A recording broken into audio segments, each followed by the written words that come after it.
સુરતના કામરેજથી એક બસ અકસ્માતના અહેવાલ સામે આવ્યા છે। કામરેજના લાડવીથી કોસમાણા જતા માર્ગ ઉપર આવેલી કેનાલમાં મુસાફરોથી ભરેલી બસ ખાબકી ગઈ। જોકે સદભાગ્યે એ સમયે કેનાલમાં વધારે માત્રામાં પાણી ન હોવાથી મોટી હોનારત થતાં પણ ટળી છે।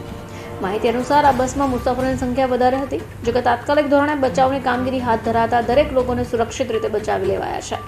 આ દરમિયાન કેટલાક લોકોને સામાન્ય ઈજાઓ પણ પહોંચી છે। ડ્રાઈવરે કાબુ ગુમાવતો અકસ્માત સર્જાયા હોવાના અહેવાલ મળી રહ્યા છે। ત્યારે આ ઘટનાની જાણ પોલીસ અને એમ્બ્યુલન્સનો કાફલો પણ ઘટના સ્થળ પર પહોંચી ગયો હતો। રાહત થતા બચાવ કામગીરી હાથ ધરાઈ હતી।